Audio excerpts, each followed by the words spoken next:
to your Daily Buckeye Blitz for a Wednesday, the hump day, January 24th, 2024, little 24, 24, twin, twin, twin.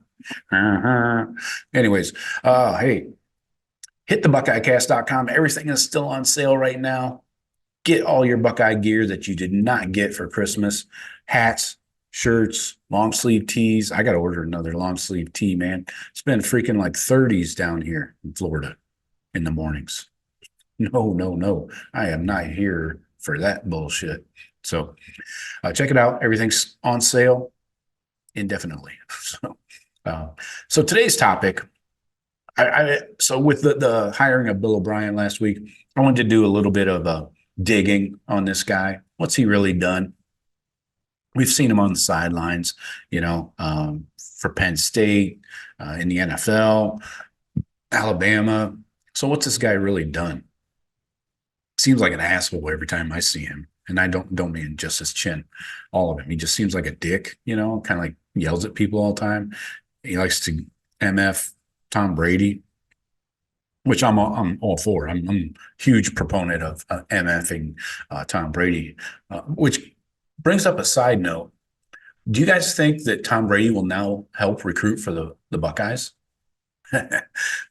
Interesting, huh? What if Bill O'Brien calls up Tom and says, "Hey, Tommy, I need you to help me get this quarterback out of California.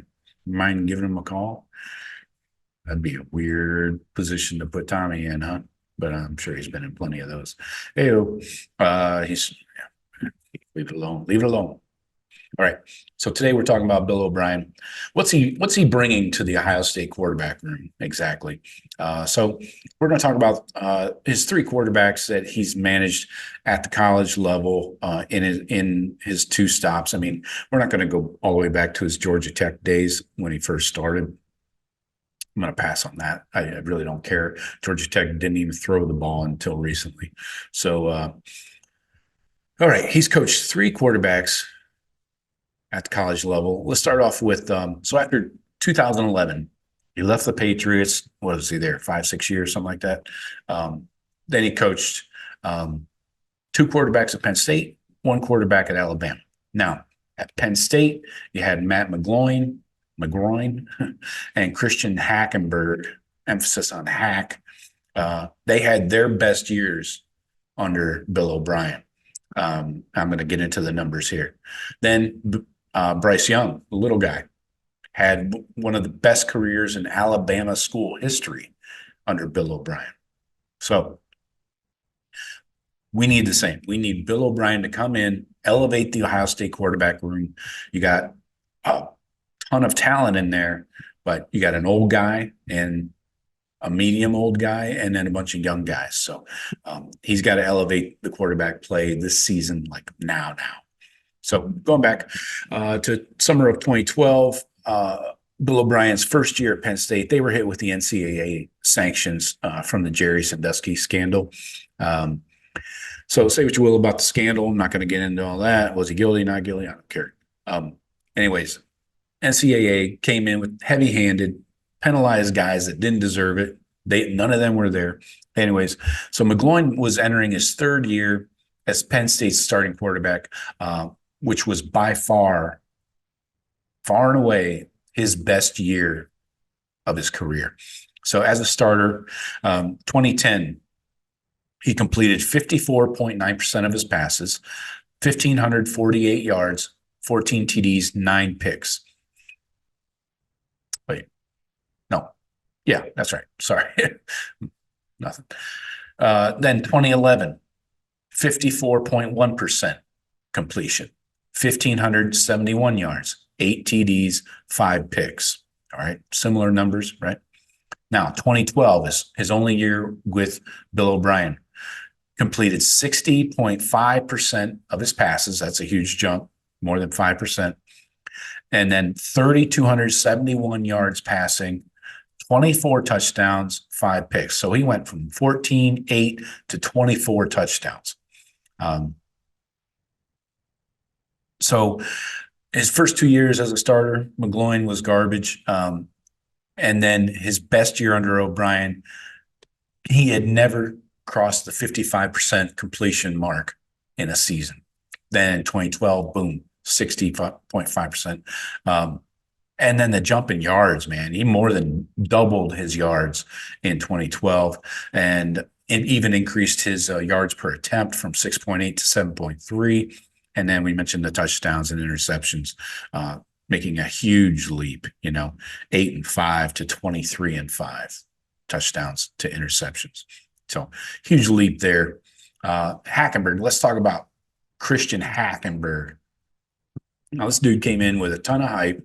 Remember, he was a 5-star prospect way back in the early days of the 24/7 recruiting crap. He was the only player he only played as a freshman under O'Brien in 2013. But his numbers weren't crazy, but definitely respectable for a true freshman coming in.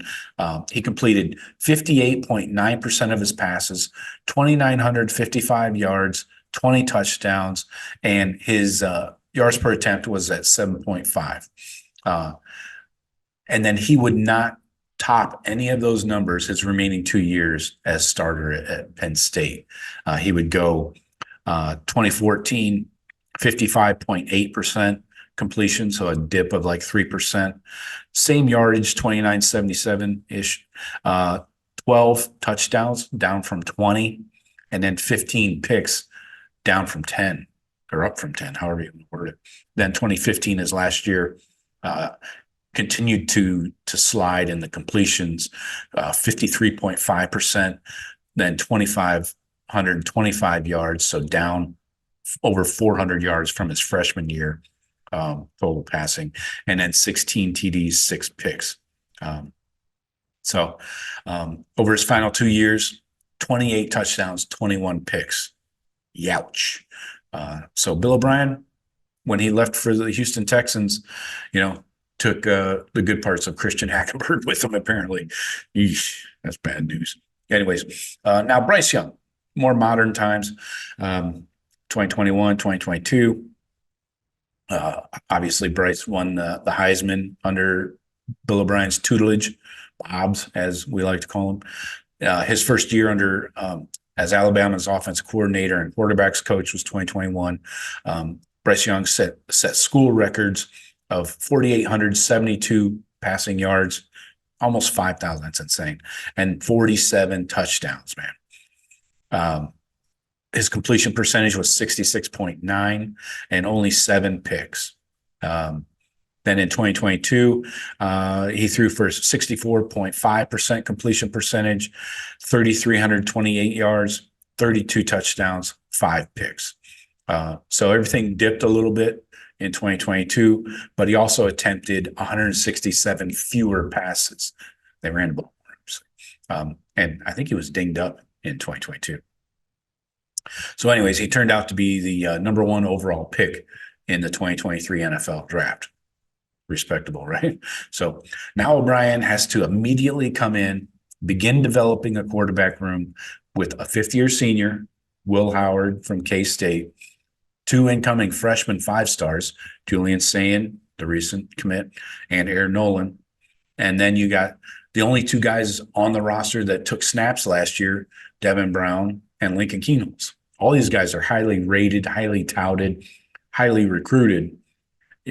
Devin's had the injury issues. Lincoln was behind a sieve. Well, Devin and Lincoln were both behind a sieve of an O-line in that Cotton Bowl. So can Bill O'Brien come in and immediately turn a 5th-year senior, Will Howard, into a high-level Ryan Day quarterback? And then don't forget, we need to get at least 2 years out of Bill O'Brien so he can help develop the young guys and get them on the correct path. So we'll see how long Bill O'Brien's here. Hopefully longer than 2 years. Anything over 2, in my opinion, is gravy. But who knows when he may get the phone call from Belichick, to go back to the NFL. We'll see. So, anyways, that's all I got for you. Bill O'Brien, get that room in order. And then don't forget, you got to call plays, by the way. All right. So I got for you today. Talk to you later. Go Bucks.